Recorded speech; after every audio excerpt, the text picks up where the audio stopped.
holiday here in the U.S. and our new time for our Perspective Course Live. We hope that many of you picked up on the timing and that you'll be joining us today. We're going to be talking about leading under stress and hope that you'll join us with comments and questions. And Anton, would you want to open up with our current topic? Yeah, as always, guys, before we dive into the main presentation of leading under stress and discussing what leaders should be doing, we always like to talk about relevant news, something that's going on, an article that pops up over the week. And this week, talking about HR Morning is where I got this from. And it talks about employee new expectations and 7 ways to meet them, specifically focusing on employees coming home after, coming back to work after coronavirus and what they want. So it's not to say that all of you are to jump on this grenade and right away try to go and do it, because what I was talking to the team about, sometimes employees want one thing, but it's not realistic, or the company can't deliver that, or they may not see the big picture. But I just want to outline these and say, first one is number one, more options. So more than 80% of employees don't think their employers should make them return to the office if they can do their work remotely. So they want flexible schedules. What are your guys' thoughts? Let's kind of go one at a time. You guys, you think that's a good thing? You think that's a bad thing? What do you two think? Go ahead, V. Thanks, Kevin. Good morning, good afternoon, good evening, everybody. Yeah, I think that's definitely the future, having more options. And especially, again, if we think in terms of diversity, employers have different people in their workforce, different people or people from different generations, and they all have different needs. And I think this current situation has highlighted that people need more flexibility, whether they want to work full-time from home or just a few days or certain times of the day, whatever it is. But I think employers need to recognize that they've seen that their employees can continue working from home, and so they should include that flexibility for sure, wherever possible. Yeah. Kevin, what do you think? Yeah, I think the genie's out of the bottle, as the saying goes, and people are looking at how they perform their work differently and realizing that in some cases they can do their work remotely, and it is becoming a challenge that companies are going to have to work through. And I think one of the obstacles to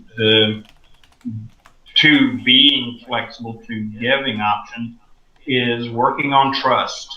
And that's going to be the new challenge for leadership, is how can I build trust, especially my trust of my team, to give them flexibility, to not feel like that I have to watch them every minute, because, I mean, the ultimate control is to have them in a physical location, and that is less and less practical as every day goes by. And then cost implications that have to be considered as well. For some people, if you allow them to work from home, you're giving them additional time and saving them money. I don't know that companies consider that. In my area of town, if I have to commute downtown, that can be as much as a 2-hour trip. So between that and then the wear and tear mileage on from transportation in my car, or even public transportation costs, that can be a substantial help to an employee. And so something that we really got to consider and look at it from multiple angles, and it's going to force something that we think is a good idea anyway, and that's getting away from micromanaging our team and getting to a leadership of our team. So I think it's something that we're going to be forced to think about, or lose people. And I don't know many companies can afford to be losing good people at this point. No, that makes sense. Before we jump any further, let me do the shout outs. Bob Ford, good to see you. Glad to have you back again. Mohammed is here today, and Tanmoy. Glad to have you all with us, and appreciate comments, and we will address your comments, questions as we go along. So glad to have you. No, and Robert, Bob, whatever, I think you know his name's Bob, wrote, Bob, I yeah. think it would depend on the employee's assigned goal, which brings me to my point, my take on this. It's you can't just say, okay, we're all remote or we're all in the building. There's individualized circumstance that would warrant somebody to want to be remote, and there's others that may want to be in the building. So the point here is the need to custom tailor, and you're going to hear that a lot from this group of people. Perspective Force is all about customization to get things as perfect as possible for each individual that works with us or works within the company, right? So there's many people that right now that are going, we've talked about this before, yeah, I want to work from home, I want to work from home, but then as they stay there for a while, they'll notice, wow, my kids are really distracting, my performance is going down, right? And they may want some degree of, okay, maybe on the days that my kids are at school, or at daycare, that's when I want to be, at home. And on the other days, when they're more at home with my husband or something like that, I want to be at work. But the point is, we need to customize it and not be just one or the other and say, oh, my team is always working from home, so I'm a good boss. I'm like, that doesn't mean that. They may not like that, and there's plenty of people, they may want the culture, the interaction, some of these things we've been talking about for a long time. Second one is interesting. It talks about desire to want closed spaces. So employees, with all the fear that has been instilled into our hearts and minds from media and everything, right? Everybody's petrified. Everybody's afraid to die. Honestly, that's what's going on, even though the death rate's so low. But they want closed spaces. This open space concept that we've really transitioned to since 2000s is they're not wanting that. They want their cubicle to be shut off, to be away from other people, and to not have as much risk from that. But I go, wait a minute, guys, do we know how ventilation systems work? I don't know how much that really matters. So what are your thoughts on that one? And if you install in ionization machines and UV lamps, you also can kill the viruses, but nobody's talking about that. I think now people are still under the fear component, at least in Europe. This is so huge. Governments in many countries are just scaring people out without giving all the other options that are available. So yes, maybe spaces should be a bit more closed. But again, I'm thinking to your point, to what you've just said, Anton, the social aspect. I think human beings are still social animals, as we say. We need the interactions with each other. And I don't think in the long term, we just want to be all isolated from each other. So that's also something I would say to keep in mind. As a leader, we've got to, on an ongoing basis, address the fears head on. And the best way to do that is sharing information and help and let people make a decision for themselves. The other piece is I'm a big proponent of working remotely, working from home, whatever, being flexible. But I also know that an organization that says, okay, well, we're going to work all virtual, we're not going to have any physical human interaction in a geographic location, I think is going to find that they're going to create a different problem. So even if you're doing work for home, you need to be planning ways to assemble people physically in a location. Even if it's, I guess if you're a global company, it may only be able to happen once a year or something. But we, as Anton said, we crave human interaction. And V, I think you even alluded to that. And to not have it real time, live and in person, at least some will cause a whole different set of problems if we don't consider it. And so that flexibility and the one size fits all approach to how we house and help our employees, our team, is got to go by the wayside. I love what you guys are talking about, right? And you can't have the solution be a worse problem than the problem or initial problem Mm-hmm. itself, right? And what Yes. we that touch is so important for our future topic for leading under stress, because what happens is leaders under stress and employees the same way, everybody experiences the same brain, get into tunnel vision. When we're under stress, we stop thinking outside the box. We stop having the ability to look around corners, as I like to say. Leaders need to see around corners. You got to see what's coming up when you can't directly see it, right? You have to have enough analytical ability to be able to do that and be able to capture enough of the big picture. But if you're creating these closed spaces again, you're losing culture, you're losing, so many other important components, and you may not even be getting the benefit of better health, because what V said, there's alternatives to what you can do that's even better than a closed space. Because is it that Mm-hmm. they want closed spaces, or is it that they want to feel safe at work? That's what you need to solve. So don't try to say, okay, somebody said I have to have closed spaces, so now I got to go run around and fix that. No. People want to feel Exactly. safe at work. So if you show them you have UV lights doing the work, you have very clean environment, sanitation is going on all the time, you have, people cleaning, and it's like the hotels right now. Hotels are really big in making it visual that somebody's sanitizing that environment. So same thing, hire cleaning staff, probably be cheaper than going and redesigning your office, and just make your employees feel safe. So that's such a great point, V. The next one, the third. Hey, Yep, Anton, go ahead. quick shout out. We got two new people, Sharon Keller, good morning. And then Rania is one of my connections. I think she's connected to all of us. And Yes. she's joined us from, I know she's from Greece. So good to have you guys I think we all know Rania. So number three is digital collaboration. So employees expect to work from home more, and they want to be able to collaborate with colleagues, bosses, and customers seamlessly. That's a big one for me. I think that's a no-brainer. Being able to streamline work that we're doing from anywhere and everywhere and have access to it, but also at the same time understand what other people around you are doing. We've talked about this in many shows, and V, you touch on this one a lot, where you have to recreate communication in different ways. When people can't be face to face, you can't have that small little touch, somebody walk by an office and ask a quick question.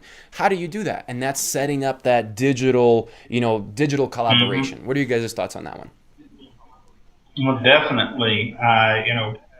One of the things we've done is look at some different platforms for that purpose and test them out and see which kind of sticks. But there are so many out there, and for me, because I'm forced by a number of reasons to deal with it, if we use cloud-based platforms such as the Google platform and those features, what people don't understand is if you're working on a document live and sharing it with a team, that's another form of communication because you're updating your part of that document and your team can see it.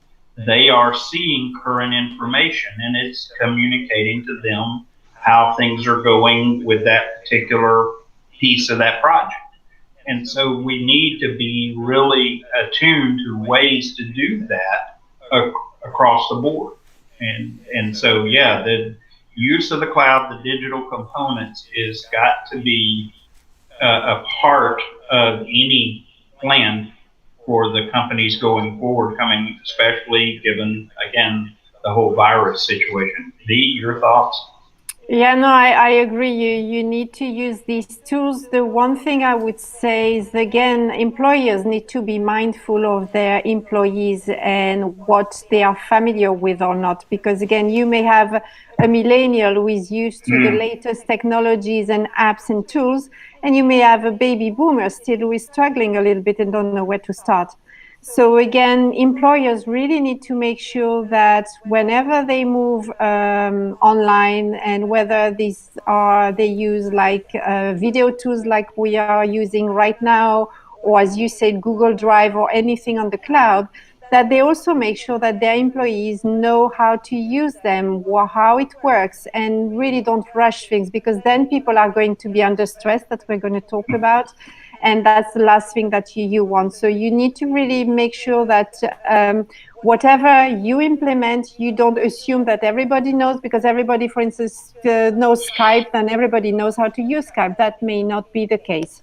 So I think employers really need to keep that in mind, make sure that it's clear for everybody how to use that, what can happen in this, how to use the video and the chat option and the sharing of the documents, etc., etc. So that is something not to underestimate. Don't forget as the well. human being, right? Like, and that's what we're all Exactly. about. Like, and that's why our companies come into existence, because these great plans, these great technologies, they get rolled out, but then the person that's pushing the button gets left behind. They're not Yeah. provided enough education. There's assumptions between generations that occur, and I don't blame leaders. That's the thing, is I don't blame leaders. The jobs become really, really hard. The jobs become really, really complex, so specialized, and now you got coronavirus shutdown and all this stuff going on. But at the same time, it's not about blame, it's about ownership. I want leaders to wake up and say, I can't do this alone. I can't possibly execute this grand of a plan on my own. And you may have internal resources that take care of that, because you work for a large organization that has thought about all these pieces. But chances are you're one of 82% of companies out there who are forgetting their people, that are pushing the buttons, and they're struggling, right? And that's the point number 4, is people want more support. That's the biggest thing that they're saying. We want more support. And they specifically said mental, physical, financial.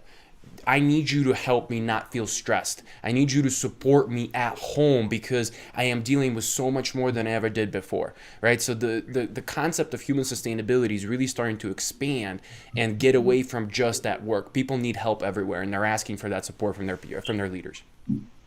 I would like to go back to what you just said, Anton, about the leaders as well, because it's a great point. It's not only your employees that may be overwhelmed with the new technology, but you as a leader as well. You may have been told by your IT department, well, from now on, you need to use that tool and deal with it, basically.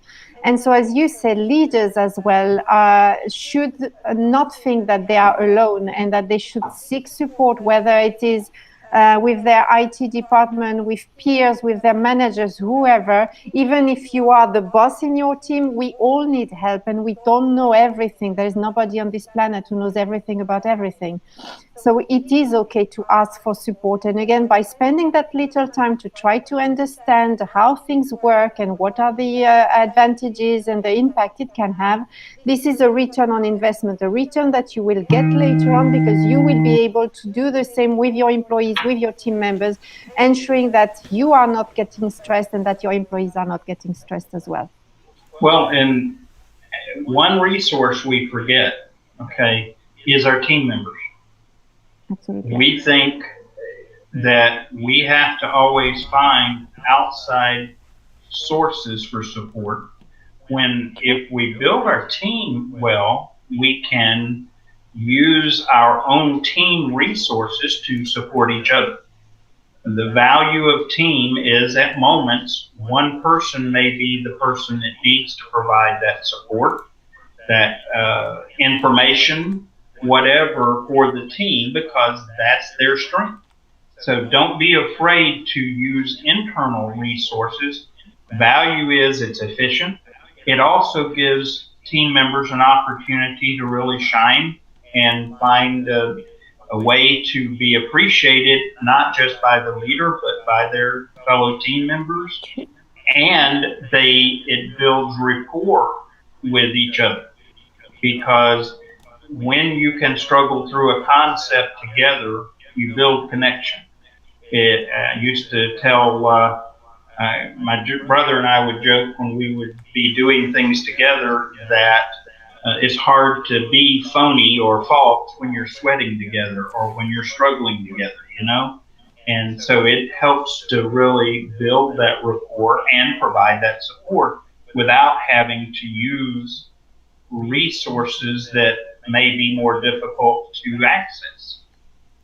Investing into the human is the greatest protection of all of your assets, right? V kind of touched on that, right? You return your investment so much, but it's not just. I want to just throw this point out there. Yes, you invest into people, you're going to get 2 to 10 multiple back. We've talked about this in the past. But the other thing that we haven't mentioned is you're protecting all of your other non-people investments. Because, like Mm-hmm. we said, if you've developed this great communication process, this digital platform, or you're using some great stuff, but you didn't spend the time to teach your people properly and make sure they're doing okay, guess what? All that money is wasted. All that money may not be Mm-hmm. completely wasted, but you're only getting 50% of the return you could be getting, right? It's only marginal comparing to what it should be because the button pusher is not doing what they should be doing, right? So the next one, number 5 of 7, is more consideration. More than ever, employees expect you'll think of and treat them as people, not just workers. Holy cow. This is huge, guys. People have spoken. They want to feel like people at work. They don't want to feel like an employee number. They don't want to feel like an asset. They want to feel like a human being that is desired to be there, appreciated for. And people are grateful for them being there, right? So you guys surprised by this one?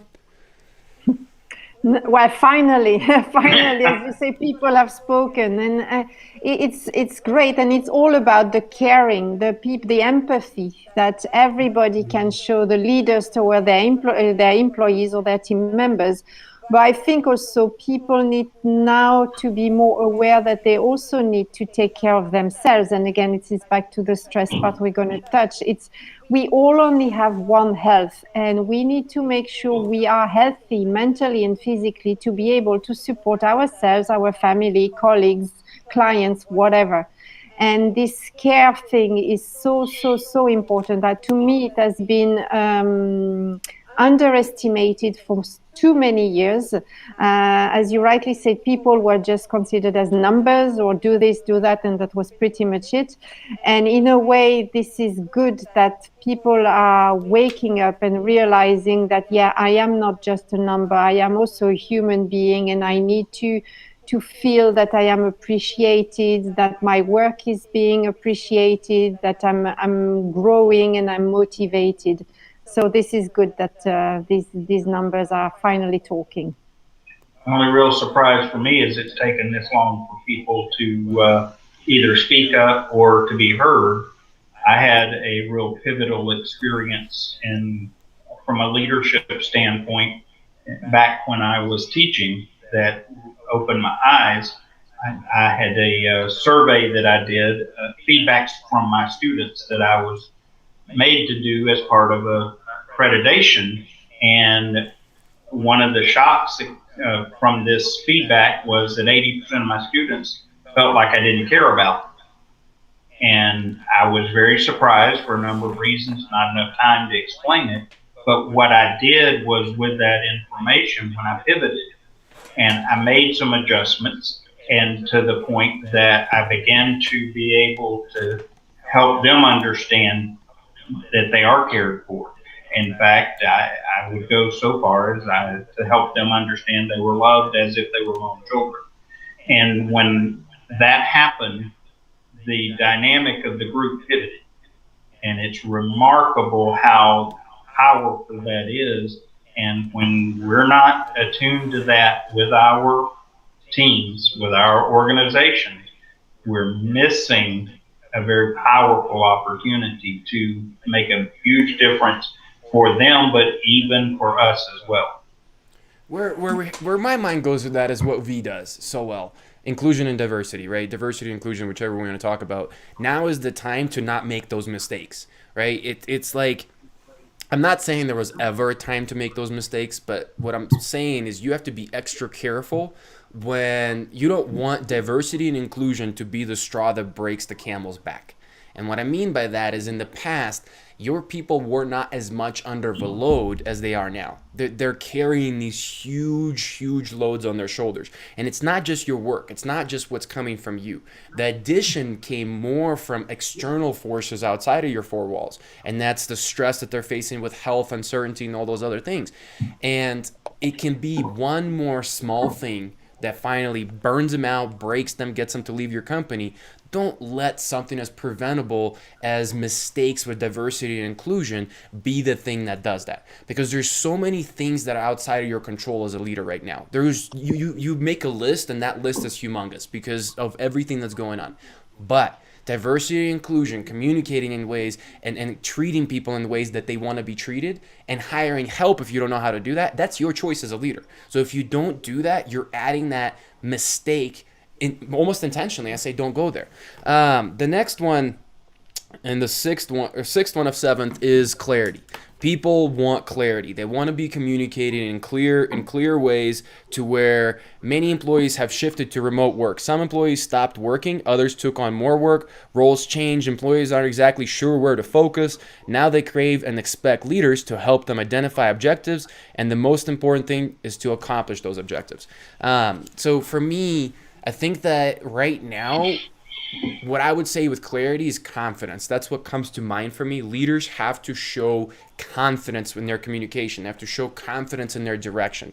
Kevin talks a lot about the commander style leadership, style, when the team's kind of forming, coming together. You may have an established team, but because of everything that's going on, when circumstances change, the way that we operate change, it's in a way the team reverts back to that initial forming stage. Yes, it's easy to kind of get back to it, but you need the leader to be able to wear the commander hat a little bit, or at least speak with a lot of confidence, and that's what projects better clarity, and that's kind of what I take. What do you guys think? Go ahead, V. Thank you, Kevin. So what I would say, to me, it's clarity is communication. A lot of things, a lot of misunderstanding are happening because people don't communicate. Again, they assume that people know certain things or understand certain things. And it's really important that every leader continues this ongoing communication. They still need to make sure that they have one-on-ones regularly with their team members, that they have team meetings with their team members, that they maybe just have this unofficial coffee break, virtual coffee break, so that, again, just people can talk about whatever they want except from work.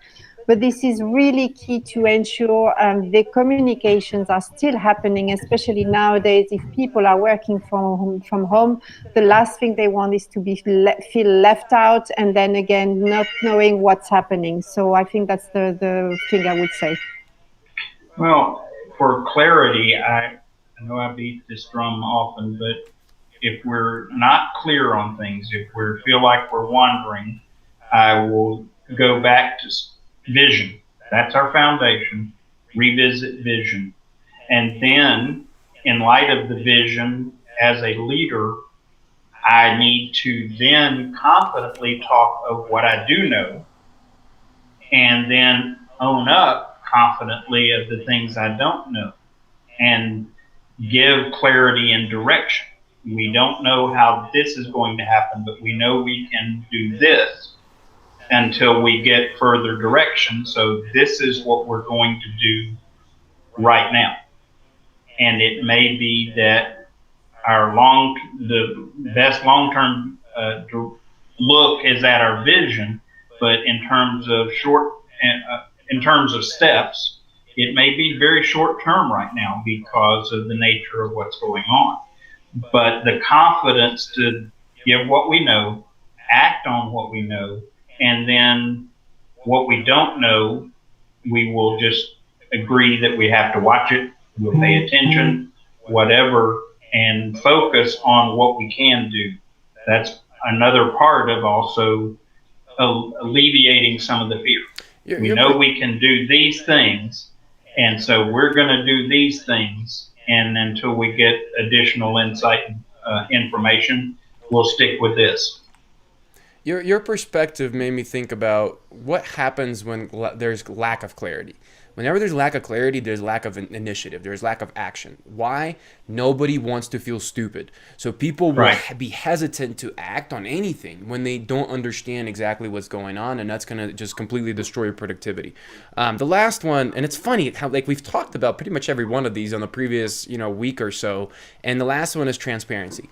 With changes in work conditions, company goals, and how employees fit into it all, employees expect transparency, right? So it is important organizations communicate how and why they might be redeploying employees. And people want to know what's going to happen to them before it happens. Ultimately, that's what it's about, because there's so much uncertainty going on. And we've touched a lot on transparency, but to me, it's once again, in times of stress and times of uncertainty, becomes even more because trust is eroded, and it's not because of anything leaderships did. So it's not a capability, or it's not a character trust. It's a capability trust that gets eroded, right? So you could be a great leader, great person, but with everything going on, I just don't know if you're prepared to face some of the things that you're facing. So if you're not being transparent with me as an employee and telling me some of these things, and I can sense that you're struggling, but you're not being vulnerable and open with me, guess what? I'm not going to trust you, and that's going to cause problems. What are your thoughts on transparency?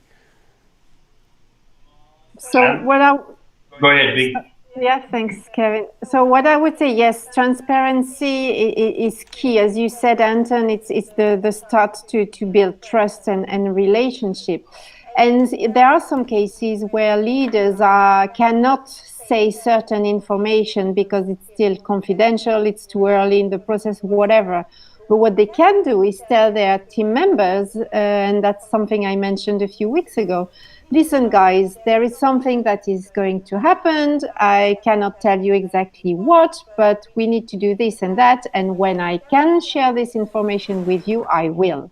So that at least people know that there is something going on, that their leaders is aware, and that the leader also is as honest as he or she can, because he has said what's happening and that he or she cannot say that confidential information.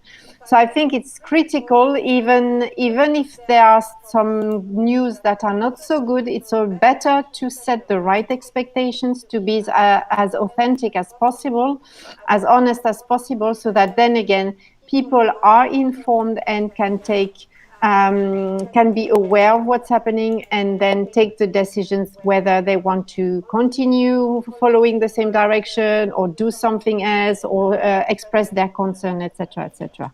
Kevin, what do you think? We've got to get outside of our comfort zone. We have to be willing to share what we are dealing with. And I'm not talking about, we have an old saying, airing our dirty laundry. I'm not talking about living in that world. I'm talking about when we struggle. We say, I don't know what's going on here. I don't understand this, but I'm working with the same effort, energy, concern, all of those pieces to learn and find out. I don't know, but I'll find out.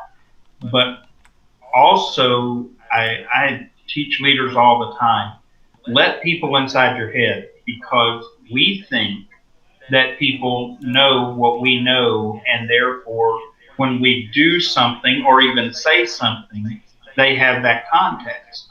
Don't assume that, because either time together, other reasons, assume people don't understand. And it's not I have had leaders tell me, well, I don't want to insult them by explaining this or that. There's a point where you have to say, look, this is not designed to be insulting, but I just want to make sure you understand what's going on in my head and what I'm thinking. So let me explain it at this level. And the more we do that, and they understand that we're not saying one thing and then, but our mind is going on with something else, then that is transparency. That doesn't mean we tell everything we know. That's unwise.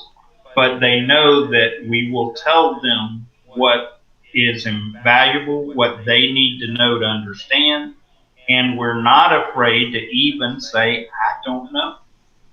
Exactly. I don't know, right? And transparency doesn't mean I always give you an answer. Transparency could very well mean that I'm not sure what's going on, but I promise you the very first minute I find anything out, I will let you know, right? Like, and that's all people want to know, is that you trust them enough to let them know that you don't know, right? And that's okay. So transitioning now, kind of talked about these 7 things. That's what employees want under stress. Ultimately, that's what it's about. So let's talk about leading under stress. I mean, there's one thing that I come from, and that's how I am physiologically, right? From a chemical standpoint, I will always come from that standpoint first. Because before I am a thought that materializes in my head that my brain interprets and I can understand, I'm first a chemical reaction. It's a bunch of chemicals that occur in my brain, a bunch of electromagnetic currents going on, and that all then gets interpreted into what my brain puts into words out there. So I always say when you're leading, consider how you are physiologically, because your behavior stems first from that. So what my mind comes to is like examples of myself when I've been under a lot of stress as a leader, a lot of responsibility, a lot of things. And what would I do? I would give up self care. I would give up my good nutrition. I would skip meals. I would work extra hours. I would give up time for my family. I would do all those things that, looking back now, are absolute no nos. I should not have done those things. But in the moment, logically, we think more is better. I'm under stress. Stakes are high. Me working more, me doing more is going to be the better answer.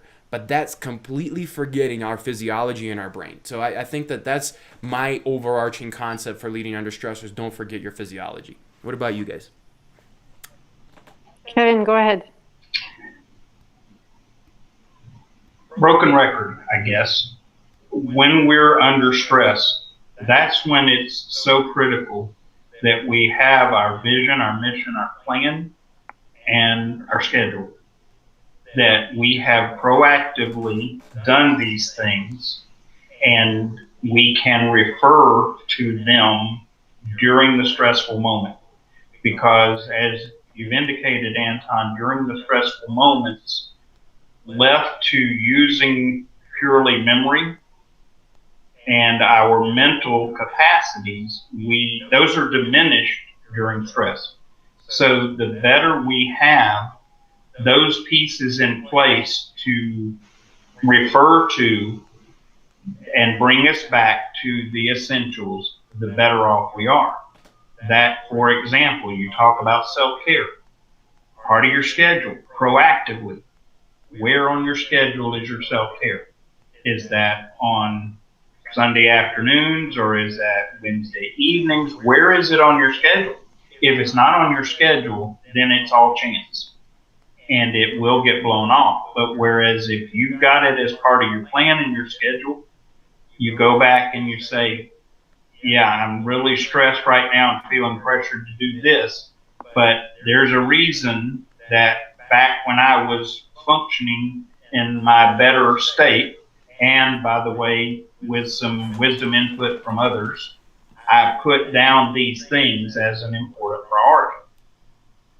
That helps us to avoid getting derailed with those essentials that we don't always consider essential in the heat of the moment. Yeah. No, so for me, what I would say is that, and it's a mix of what you both said, is we need to take a step back and try to look at ourselves from the outside and see how do we act. Do we are running around everywhere and have the feeling we're not achieving anything? Also, something I've also said a few episodes ago is we need to listen to our body. As soon as we start having some headaches, stomach ache, backache, whatever, not sleeping properly, not eating properly, this is the moment where we need to say, okay, stop. If I continue that way, I am going in the wrong direction. I'm going to get more and more stressed and I need to take care of myself. So as Kevin said, we need to make sure that proactively we take some breaks, whether it's ensuring on the Sunday we're spending time with our families or exercising or doing things that we want, or just building little breaks throughout the day, even if it's just 5 minutes away from your computer, not looking at a screen, not being in the office, just going for a walk, breathing through the window, whatever, but making sure that we have these little breaks to help us relax and de-stress. That is so, so important. We always come back to the same thing. We should be our number one priority. Our health is our health, and it is wealth, sorry. And it is not selfish, because it's only when we are healthy mentally and physically that we can take care of our teams, of our colleagues, of our family, customers, and whatever, whoever We around talk a it. lot about, proactivity and reactivity. When you're a leader, you need to be obviously proactive, but when you're a leader under stress, when your team's under stress, you need to be even more proactive. There's more things at play. And it's interesting, Kev, you brought up schedule. I like to, we all coaches, so we all work with schedules and stuff like that for people. But I like to see in what order people schedule things, right? And when does it go on your schedule? Is your self care the last thing to go on there? At least it made it. Shoot, many people don't even have it, so I'm happy that it made it. But I'm going to challenge you to say it should be the first thing. And self care doesn't mean just health, guys. Self care is making sure you're there for your kid's soccer game. Like, that's also self care, because guess what? If that's in the back of your head eating at you all the time, that you missed your kid's soccer game all next week, guess what? It's going to hurt you. It's going to hurt your mental health. So that by not hurting your mental health, you're doing self-care by being where you should be for your family. But with proactivity and reactivity, a leader of mine a long time ago told me, Anton, be a thermostat, not a thermometer. And I was like, what? What do you mean by that? And he's like, a thermometer just tells you the current state, current temperature, and it's reactive, right? You see that it's already cold, now I'm seeing it, now I have to go put a bunch of clothes on or do whatever. A thermostat adjusts when things start to slip, right? So if a team member, you'll hear me talk a lot about this, but there's a right amount of pressure each team member should have, and it's individualized. Different people respond to it differently, but there's some that needed to be there without being it too much. So if I watch that team member and I'm a good leader, I see that they're under a lot of stress, I need to reduce some of that extra stress I've been putting on their plate from the past. Maybe I would, this is oftentimes in sales world, which is where I come from, but you come in and you check in on them and you're kind of give them that positive pep talk. It's still positive. Hey, you crushed it last month. I cannot wait to see your results this month, right? It may not seem like a bad thing, because you're giving them positive reinforcement. But guess what? I just put pressure on that team member intentionally by saying that. And then trust me, it's very, very strategic and planned. And that's why I did that. But if that team member is under a lot of stress, I wouldn't even do that. I wouldn't even do that positive little push, because it could be the straw that breaks the camel's back, as I said. So be a thermometer, not a thermostat. Or be a thermostat, not a thermometer. I love that analogy. And something I would like to repeat, I said it last week, so I feel also like a broken record, Kevin. But as well, leaders need to lead by example. When I was managing teams, I was telling my team members, I am going on holiday for a week or 2 weeks, and I am not going to check my mails. If there is something urgent, call me, send me a message, and I will call you back, but I will not check my mail because I need to recharge my batteries. And I was telling my team members that I was expecting the same from them. I was not expecting them to work during the holidays or to check their emails. I told them as well, you need your break. You need to recharge your batteries and relax. If there is something urgent, again, I will call you, but that will be really my last resort. But for the rest, I want you to relax and focus on you. So leaders have a big part of that. And as you said, Anton, they need to encourage people. And as I always say, they also need to lead by example and do the same so that their team members can see how it works, and that actually the world doesn't fall apart. Their companies do not go bankrupt because they're not checking their mails for 1 week. One of the things that we talk a lot about, or I talk a lot about, is leaders becoming people's champions, right? And every meaning of that word, and what you're talking about, that's being your people's champion. It's somebody they look up to, somebody that is standing on that. Think of like Greek Roman era or whatever. That person that goes into battle in the front of the army, and everybody looks at them and they get inspired. That's done by example. It doesn't mean just fighting battles. It also means taking care of yourself, relaxing, telling them to take time off because you're taking time off, kicking them out of the office when they've been there too long. Like, leaders need to be setting that example and saying, go home. You've been here for too long. You got another day coming tomorrow. Nothing was won. No war was won overnight. So be that people's champion. Even taking time off collectively. One of the things that a leader would do well is, if it's been a high stress period, maybe that you say, we're all going to take a long lunch together. We won't talk shop. We're just going to go and relax, enjoy a nice meal, and have some good time talking and enjoying each other. And that can be built into meetings too, right, Kev? Like, we don't have to actually take a whole hour for lunch or 2 hours for lunch. We could even implement a 15-minute non-structured conversation where people just get to hang out in the beginning of an hour-long meeting, right? Something that is Right. small, subtle, but there's still community. They're still hanging out, right? And you as a leader have that control. Sure, sure. And the other thing that I continue, we talk about balance, and I have a very uh, definite view of how balance is done. Balance isn't middle of the road. You know, there was a funny saying years ago that all that being in the middle of the road does is get you hit by traffic from both directions. The idea of real balance is find the essential characteristics that are part of us and part of the culture in our team and define those, and at any given point be ready to move towards one or the other of those to deal with the stress situation. Maybe, for example, one of my favorites is love and truth.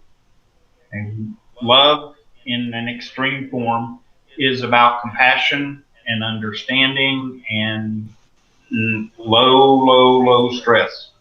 Okay, the other extreme is truth is you're not performing, you're not meeting the standards, it's hurting me, it's hurting you, it's hurting the team, and that could be a high stress in the wrong situation. But being able to, as a leader at a given point, to move more towards one or the other is so valuable, and having an understanding of what those key characteristics are. And that's going to vary some depending on your team. It's going to vary some depending on the environment. So you decide what are the essentials, and you don't give up on those. Those are non-negotiables. And then that frees you to negotiate other things and be very flexible. And so what you do is when you get into a stressful situation where you can go to the negotiable things and say, okay, maybe we can lower the stress by shifting in this direction and without giving up our values. So having that balance and making it a part of who we are and just getting to a point that we can operate in balance in those characteristics, second nature. Because if you're trying to think through this too much at a given point, you lose the opportunity. I think one thing that is also very important for leaders as well is to recognize that everybody is different. A stressful situation that may feel stressful for one person may actually feel exciting for another, because the person is really has his strength in a certain area and loves doing all these reports under pressure, etc., while another person may need more time. So I think leaders also need to realize that people deal with stress different ways, that for some people it's a positive stress, so for some people the same situation may be felt as a negative stress. And leaders need to be aware of the signs as well. People may also not say openly that they are stressed, but again, maybe they will arrive more and more often with like black circle under their eyes because they haven't slept properly for days or weeks or even months, or they may get irritated easily, etc. So as a leader, it's really important to really observe your team members, and even more critical nowadays, and that's why communication is key. When your people are working from home, don't assume that they get a good night's sleep. Don't assume that they can take their breaks. They still need your support, because again, maybe they think, oh, now I'm at home and I need to finish that project. And they don't have that stop where they have to go back home and drive home to their family. They are still at home and they don't stop anymore. So leaders need to be really aware of that, and assuming that if one person is okay, that doesn't mean that the next person is. I challenge leaders to be able to answer this question about every team member. What are your top 3 stressors for each of your team members? Yes. And if you can't answer that question, you need to take some time with those team members and find that out, either by observation or direct feedback or both. Because if you don't know that, how are you going to help lead during what is considered stressful times for your team. Because, like V just said, that what we see as a stressful time may be a time that some of our team are thriving. And so it may be that we need to redirect towards those members and let them carry more of the load for a time and take some of the stress off the others and back and forth.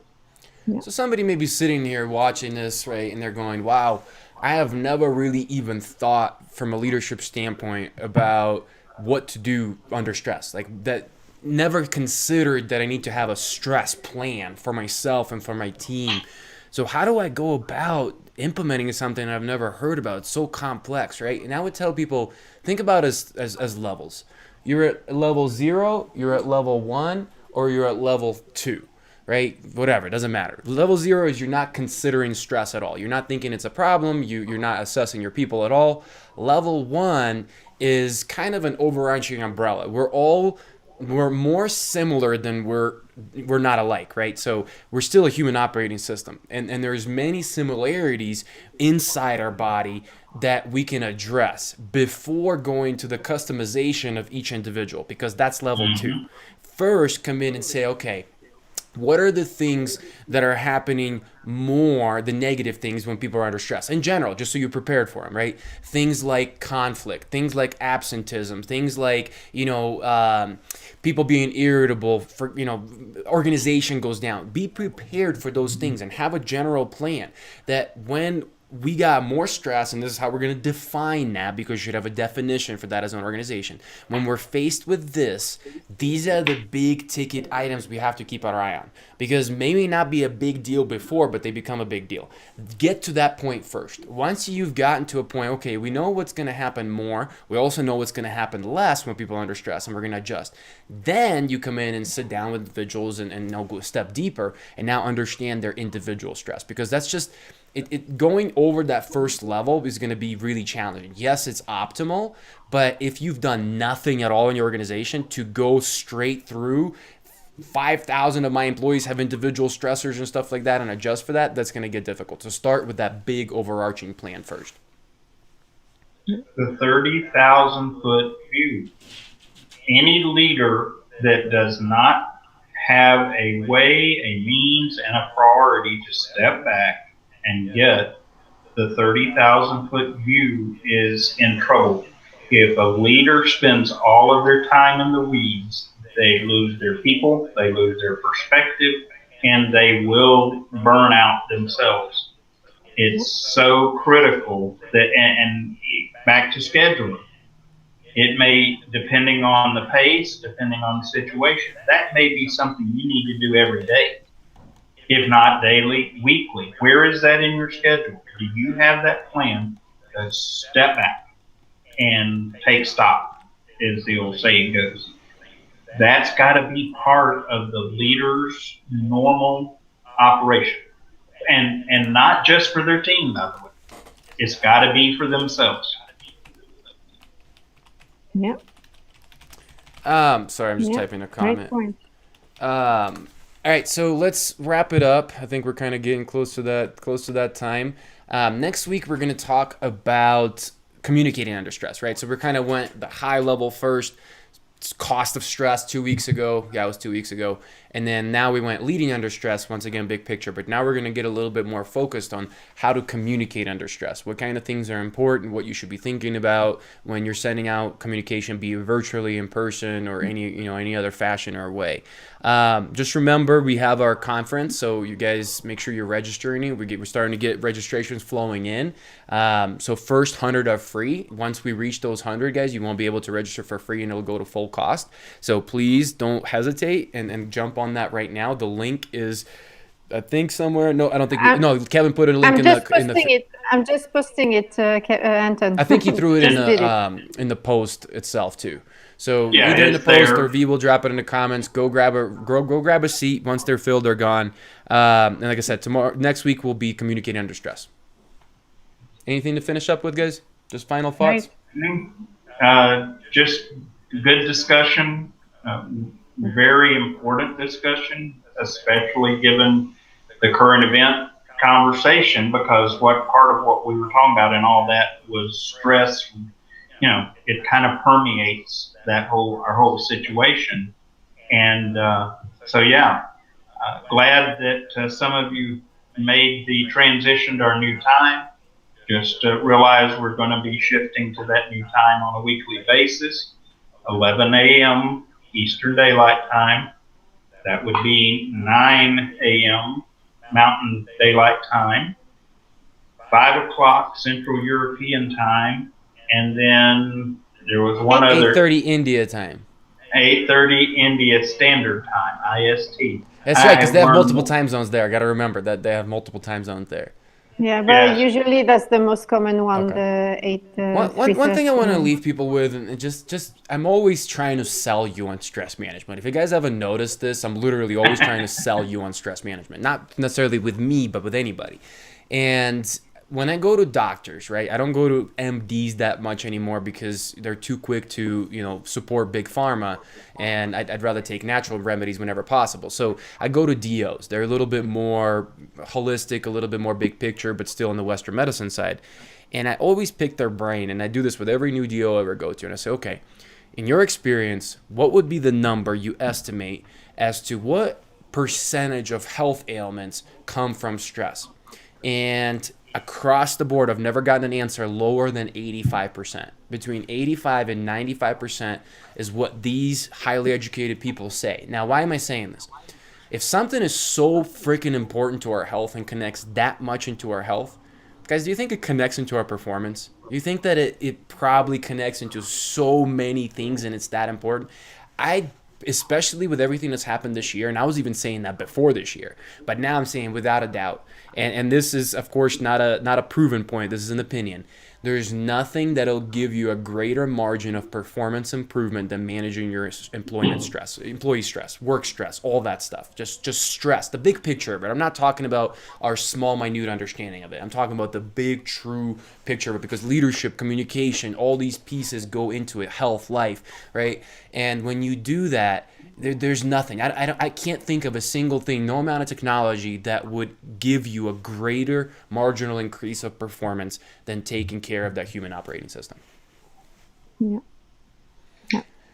So thank you, guys.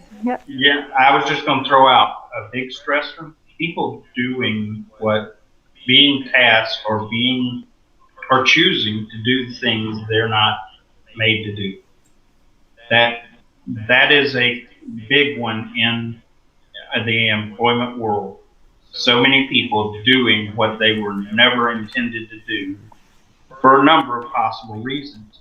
So try to consider, can we adjust that to change stress levels by getting people allowing them to do what they are really meant to do. Appreciate everyone joining us and finding us the new time. Had some new folks today. That's great. We had some return participants. That's always great too. Thank you for the comments and engagement. And we look forward to next week. Yes, thank you. New bat time, same bat channel. Thanks so much for joining. Y'all have a great week. Thank you. Bye-bye. Have a blessed week and go well. Bye.